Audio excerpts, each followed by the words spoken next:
Fuerte decisión del Banco de la República, que subió las tasas de interés a 10.25%. La razón, frenar a tiempo una posible disparada de la inflación. ¿Cómo afecta este incremento el día a día de los colombianos? Bien contado, bien explicado. Y siguen las voces que celebran la decisión de la Corte Constitucional de suspender temporalmente el decreto de emergencia económica del gobierno. Aunque los efectos son inmediatos, el debate podría irse hasta mediados de abril. Por primera vez habrá ponencia conjunta de 6 magistrados. Como quisiéramos que se multiplicaran las historias como la de Mario Alexander, un niño de 6 años con trasplante renal que hoy, después de muchos meses de espera y una publicación en Noticias RCN, logró que la nueva EPS le entregara su medicamento. Ya les contamos. Cuba no podrá sobrevivir. Esa es la afirmación del presidente Donald Trump luego de anunciar que pondrá aranceles extra a aquellos países que envíen crudo a la isla. Hoy en el termómetro político, todo lo que se movió detrás de la suspensión de la emergencia económica por parte de la Corte, los conceptos de los magistrados y las cuentas que no cuadran del gobierno nacional. Nos vemos al final de la emisión.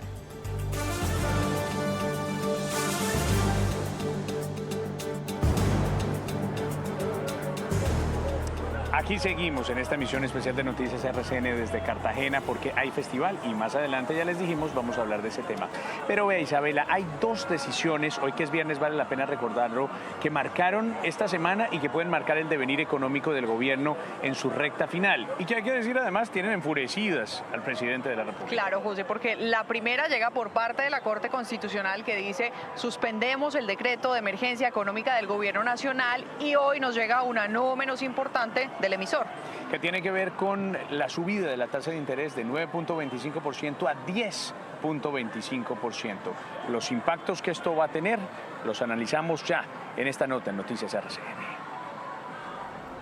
La razón principal de esta decisión fue la de contrarrestar la inflación, es decir, el aumento de los precios, pero además evitar el gasto excesivo y el alto endeudamiento de los hogares. Una política monetaria contractiva ayuda a bajar la inflación, no a subirla. Sin embargo, las posiciones estuvieron muy marcadas. Esta decisión tiene el efecto inmediato de incrementar las tasas de colocación de deuda interna, los TES. Algo que no necesariamente sucede de esa manera. Lo cierto es que un aumento no de 100 puntos básicos, que es el que está haciendo la Junta Directiva el día de hoy, sino de más de 200 puntos básicos, se ha presentado a lo largo de los últimos 4 o 5 meses. Otro de los argumentos contrarios entre los funcionarios fue el efecto del salario mínimo en los precios. Darle tranquilidad a la población y a los financiadores de Colombia de que la inflación no va a volverse igual, no va a subir y se va a comer esas ganancias. La única justificación es los impactos del salario mínimo. El ministro de Hacienda confirmó el distanciamiento con el Banco de la República. Sí tenemos un distanciamiento grande. Desde diciembre de 2022 no se veía un incremento de 100 puntos básicos en la tasa de interés del emisor.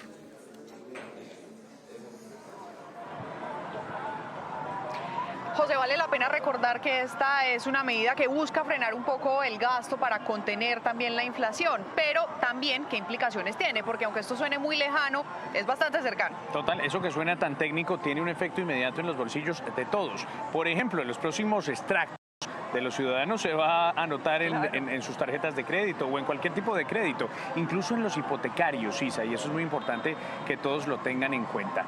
Pues Juan David Galindo nos explica más.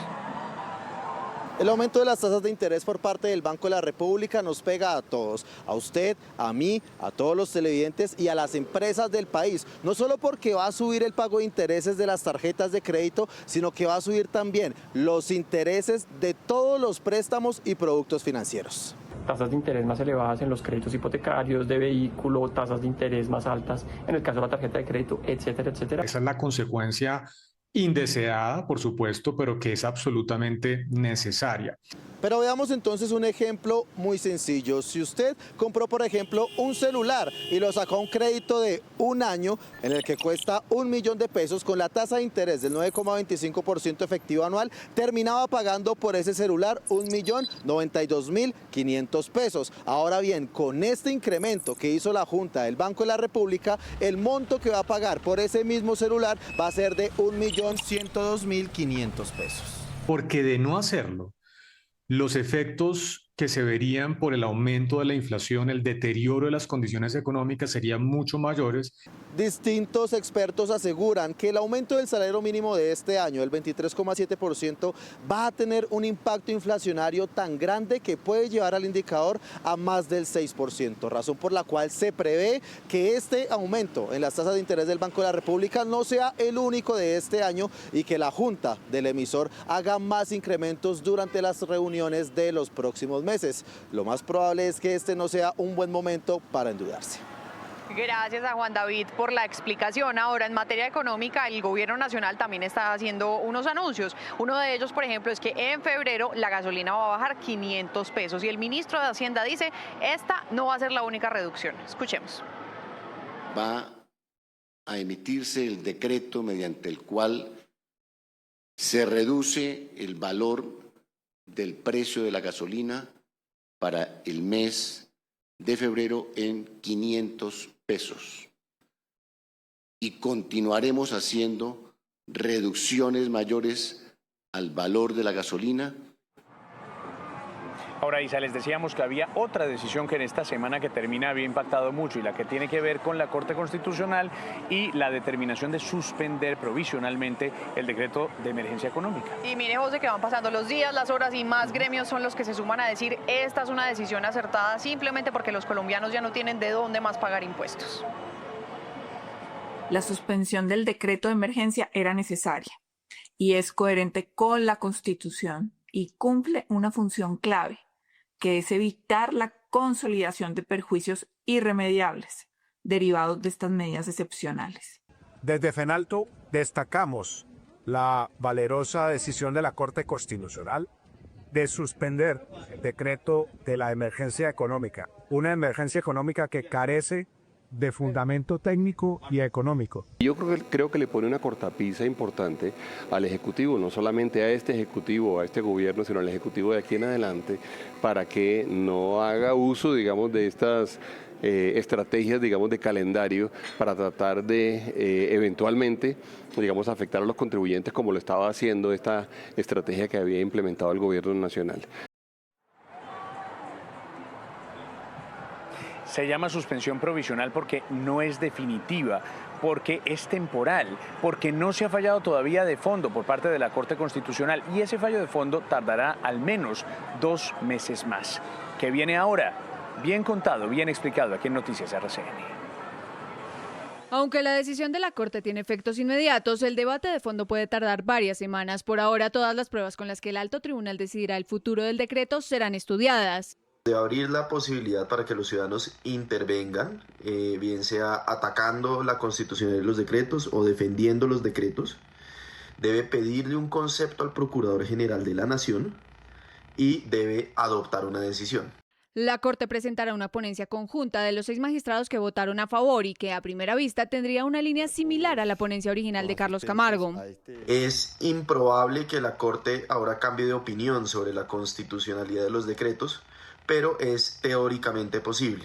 Eso quiere decir que el gobierno podría tratar de convencer a la Corte de que los decretos son constitucionales. Mientras que las alternativas que le quedan al gobierno van desde esperar la decisión de fondo de la Corte, presentar una nueva reforma tributaria ante el Congreso o hacer otros reajustes presupuestales. 7 de la noche, 11 minutos, cambiamos un poco de tema, ahora nos vamos a sumar a la solidaridad que están teniendo muchas personas con las familias de las 15 víctimas de la tragedia aérea del pasado miércoles en Cúcuta y en Ocaña. Se realizaron varias ceremonias en su memoria.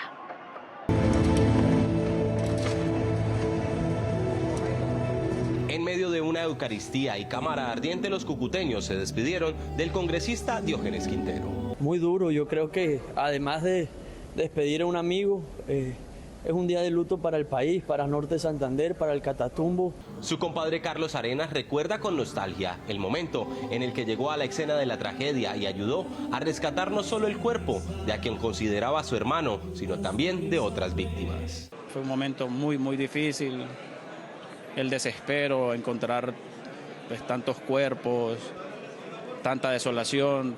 Otras familias, mientras tanto, continúan la espera de los restos de sus seres queridos y aprovechan para recordar el legado que dejaron. Anigley se fue, pero es un recuerdo muy bonito. Los 9 años y medio que estuve con ella fue espectacular. La mayoría de cuerpos retornarán al Catatumbo, donde permanecerán en la memoria de los habitantes tras la huella que dejaron allí. Oiga, Meisa, el drama de la salud tiene que ver con adultos mayores, con personas trasplantadas, con pacientes con enfermedades crónicas y también con niños. Vea este caso, Mario Alexander tiene 7 años. Él logró ser beneficiario de un trasplante de riñón. Tengo su imagen, su foto grabada en mi mente, José, porque es un pequeño que además tiene una familia que dice, si ya superamos el obstáculo más grande que era lograr hacer el que recibiera un riñón con lo difícil que es, pues no era el más difícil porque desde octubre la nueva EPS no le ha entregado los medicamentos para el tratamiento. Increíble, supimos de esa situación y aquí en Noticias RCN informamos y ayudamos. Y después de la denuncia que hicimos, ¿sabe qué, Isa? Le conseguimos por fin que la EPS le entregara el medicamento a Mario Alexander. Esta es la historia de este caso. Estoy feliz porque ya le cedí medicamento. Gracias. De por sí, en su vida, Mario Alexander López, de 6 años, es un niño feliz. Tiene trasplante de riñón y en su inocencia no calcula que lo que tiene en sus manos y que le entregaron esta tarde garantiza que podrá vivir tranquilo con su trasplante por lo menos 3 meses más. La nueva EPS hoy escuchó el clamor de esta mamá. Se me bajan las lágrimas de ver que volver a vivir lo que he vivido, no quiero. Ahorita me quedan medicamentos solo para 2 días. O sea que tienen medicamento en sí hasta el sábado nada más. Desde mayo pasado, de tutela en tutela, le entregaron el medicamento, pero llegó octubre y desde ese momento no volvió a recibirlo. Se puso en riesgo mantener el órgano de Mario Alexander. Y el niño también sufre mucho porque es un niño que lo va a estar uno conectando a diálisis desde 7 de la noche a 6 de la mañana. Y hoy ella y su hijo tuvieron que apelar al corazón de la gente porque las donaciones se acabaron. Me dirijo a la nueva EPS que por favor nos entregue los medicamentos. Descansa hoy de esa incertidumbre. Contenta y feliz porque esto es la vida de mi hijo. Gracias por ese apoyo, sin palabras, de verdad que sí. No sabe si alguien en la nueva EPS intervenida por el gobierno se preguntó qué pasó con su hijo en estos 4 meses. La vida de Mario Alexander y de más de 11 millones de usuarios sigue en sus manos. Y uno hace lo que sea con tal de que ellos estén bien. Hay más noticias hasta ahora. Atención a esta que llega desde Venezuela porque Delcy Rodríguez acaba de anunciar una ley de amnistía para todos los presos políticos del país, que serían más de 700. Al tiempo se confirmó el cierre del temido helicoide, llamada la cárcel de las torturas del régimen. 7:15, ahora revisemos cómo se mueven las campañas políticas en nuestro país, pues resulta que llega otro candidato al Frente por la Vida. Estamos hablando del exministro Juan Fernando Cristo, que hoy confirmó que va a participar en esa consulta del próximo 8 de marzo. Más de política, Isa. ¿Habrá tercera consulta? Pues la noticia es que Sergio Fajardo habló con el exalcalde de Cali, Maurice Armitage, sobre la situación económica del país y el clave papel de las empresas. Hace unos días Fajardo ya había conversado con la exalcaldesa Claudia López. Televidentes, y también se mueven los candidatos que van a participar en la gran consulta. Hablamos de Paloma Valencia, quien acompañada del expresidente Álvaro Uribe estuvo en Bucaramanga y allí presentaron sus propuestas para impulsar la economía de esa región y apoyar al campo. Mientras tanto, Iván Cepeda estuvo en la Plaza de Bolívar de Armenia. Allí habló de sus propuestas y se mostró expectante a la decisión que mañana tomará el Consejo Nacional Electoral sobre su participación en la consulta del Frente por la Vida.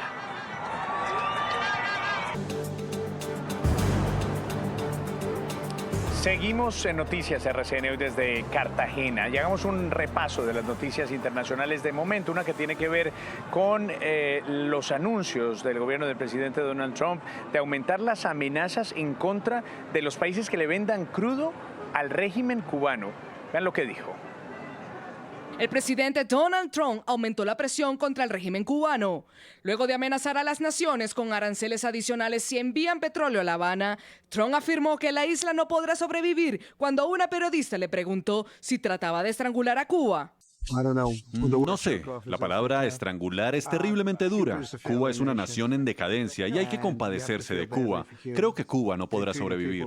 El jefe del régimen, Miguel Díaz-Canel, reaccionó en su cuenta X. Presidente Trump pretende asfixiar la economía cubana imponiendo aranceles a países que soberanamente comercian petróleo con Cuba. La presidenta de México, Claudia Sheinbaum, instruyó a la Cancillería contactar al Departamento de Estado para conocer los alcances del nuevo decreto arancelario. La aplicación de aranceles a países que suministran petróleo a Cuba podría desencadenar una crisis humanitaria de gran alcance. La Cancillería de Argentina, por su parte, pidió a sus ciudadanos evitar viajar a la isla, que según datos de la consultora Kepler publicados por Financial Times, contaría con reservas de petróleo para 15 o 20 días. iFestival 2026. Ilumina y despierta tu curiosidad. Patrocinador principal, RCN. Sumérgete en la cultura. 7 de la noche, 44 minutos. José, aquí estamos en Cartagena cumpliéndole una vez más a las ideas, a las discusiones, a las que realmente generan cambios profundos en la sociedad aquí en el Hey Festival. Oiga, bien interesante la programación del Hey Festival en esta versión, pero ¿quién es mejor que Nancy Velandia y Paula Sabogal para que nos cuenten los detalles de la agenda que ya pasó y de la que viene? Porque esto continúa. Nancy, Paula, hola. José, Isa, feliz noche para usted y para nuestros televidentes. Pues sí, les cuento que Claudia Gurizati, la directora de NT24, tuvo un conversatorio, una charla bastante interesante con Fernando Arancón. Él es el director de El Orden Mundial, un medio de análisis internacional. Por cierto, el más leído en español. Paula Sabogal, conclusiones de este encuentro. Nancy, tocaron temas como por qué Donald Trump quiere quedarse con Groenlandia y cómo entender el mundo a través de las fuerzas que los mueven. Un conversatorio muy interesante. Este pulso silencioso de todos estos países que ahora Trump lo pone de manifiesto, ¿qué hay en el fondo? ¿Por qué Groenlandia se está convirtiendo en este caramelo? Se ha convertido durante años, lo que pasa es que había sido muy silencioso y Donald Trump lo pone en evidencia. Que Donald Trump entiende todo como un negocio, en realidad es una especie de mercader, al final su madera de empresario nunca la ha abandonado, incluso siendo presidente. Él entiende todo se puede comprar, todo se puede vender, todo es una potencial transacción. Por tanto, los territorios también forman parte de eso, no es la soberanía estatal más clásica. Las arterias del Internet, es increíble el mundo invisible que hay ahí, pero ese mundo invisible también tiene una serie de tensiones y de diferencias. Y si esto fuese un atlas del cuerpo humano, esto sería el del sistema sanguíneo, básicamente, el de las venas y las arterias, ¿no? Esto es ahora mismo lo que sostiene nuestras vidas, todo esto, estos cables. Cuando hablamos de la nube en realidad está en la Tierra, no es una cosa etérea por ahí flotando. Federación Nacional de Departamentos, entidad que articula a las gobernaciones de Colombia con el gobierno nacional, el sector privado, la academia y organismos internacionales. Nancy, ya estamos viendo las filas para ver a María Corina Machado, una entrevista que están esperando todos los asistentes y que por supuesto mañana les traeremos todos los detalles y los pormenores de esta conversación. Bueno, ahí estaremos también pendientes de esa información y ojo porque Isa y José tampoco se van a salvar porque ustedes también tienen conversatorios aquí en el Hey Festival 2026 y mañana les contaremos. Feliz noche para todos. Nancy, Paula, muchísimas gracias además a ustedes dos por acercar el Hey Festival a todos nuestros televidentes. 7 de la noche, 46 minutos. Ahora hablamos del Banco de Bogotá, que tiene la forma más fácil y segura para recibir giros internacionales en Colombia. Las remesas han alcanzado niveles históricos en Colombia gracias a la migración y el fortalecimiento laboral en países emisores. Recibir giros internacionales a través del Banco de Bogotá es la forma más fácil y rápida para las familias que residen en Colombia. Este año el Banco de Bogotá continúa con la expansión de aliados estratégicos en más países, asegurando que más colombianos tengan acceso a envíos directos e instantáneos.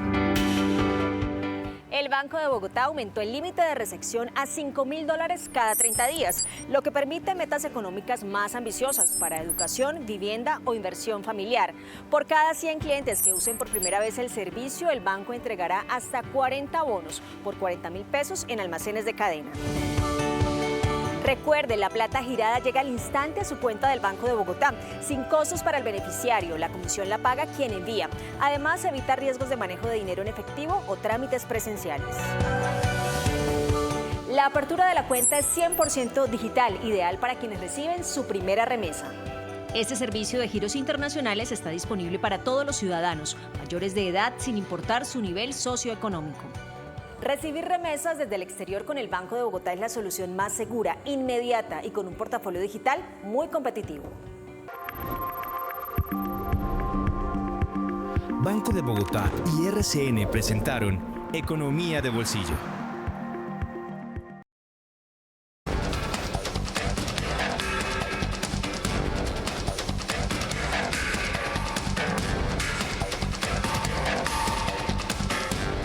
Bienvenidos al termómetro. Le medimos la temperatura al ambiente político y se la regulamos al poder. Hoy estamos llenos de datos y primicias que rodearon la decisión de la Corte de suspender los efectos de la emergencia económica. Arranquemos con este documento, hasta ahora desconocido. Es la solicitud que presentó el 20 de enero el presidente del tribunal, Jorge Enrique Ibáñez, a la postre separado de la discusión, pero quien se aseguró de que antes todos conocieran sus valoraciones jurídicas al respecto y son muy duras. Advierte que el control a esas normas de emergencia por parte de la Corte debe ser rápido, porque de lo contrario se puede presentar una sustitución del Congreso, que la urgencia, como lo manifiesta el gobierno, no se puede convertir en excusa para restringir libertades y que ninguna democracia puede sustraerse de la Constitución, pues afecta al Estado de Derecho. Además, señala que aplicar la norma puede tener efectos irremediables y que la Corte no está para reproducir estudios constitucionales anacrónicos. Ay, ay, ay. Ahora hablemos del trabajo que hizo el magistrado Carlos Camargo, que fue quien finalmente presentó la ponencia de suspensión aprobada 6-2 en las últimas horas. Varios dentro del mismo tribunal reconocen que su trabajo fue de filigrana, sustentando también la medida que logró convencer rápidamente incluso a los magistrados cuyos votos muchos ponían en duda. El de Miguel Efraín Polo, Natalia Ángel y Juan Carlos Cortés. Y este último es clave porque Cortés es quien tiene en sus manos el estudio del otro decreto de emergencia económica. Pero tenemos datos finales que nos llegan de la discusión y este es para muchos lo que evidencia que las cuentas del gobierno tienen muchos cuentos. Es el documento con el que el Ministerio de Hacienda justificó la declaratoria de emergencia. El escrito de 14 páginas es más una amenaza de que si se hunde el decreto se agudiza la crisis de seguridad, la crisis de salud, la atención de desastres y se pone en riesgo el subsidio a servicios públicos y combustibles. Y ahí es donde está la cereza del pastel, porque a pesar de todos los reclamos del sector energético, el gobierno siempre ha dicho con sus matices que está más o menos al día en el pago de esas deudas. Pero claro, como acá se trata de justificar el recaudo, ahí sí que dicen que en la vigencia 2025 hay un atraso en pagos de subsidios de 5.1 billones de pesos, con todas las cifras. Estos, según ellos, tienen riesgo la sostenibilidad financiera de empresas comercializadoras. Ahora se ha visto al gobierno reconociendo tan claramente que sí tiene deudas con las compañías de energía. Cuando suba o cuando baje la temperatura, acá estaremos con el termómetro político. Feliz noche.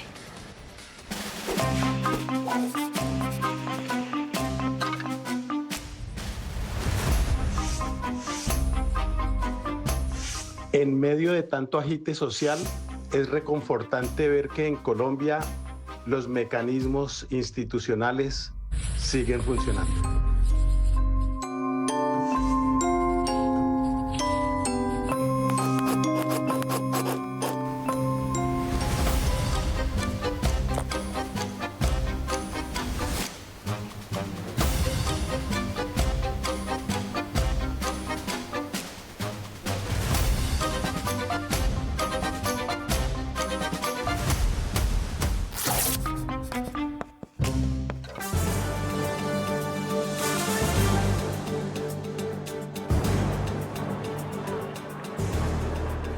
Aquí esto está muy bueno, Isa, en el Live Festival en Cartagena, ¿sí o no? Seguimos. O lo dice por la música de los botes de atrás que están enfiestados. De todo un poco se vive en Cartagena, pero sobre todo estamos hablando del Live Festival. Nos faltan las conversaciones que van a ser moderadas por Santiago Ángel de la FM, Rosy Lemos. Ahí estaremos mañana también hablando un ratico de Gaza, mejor dicho, la programación está buenísima. Todo el combo de noticias de RCN y RCN Radio está presente y mañana la suya es bien interesante.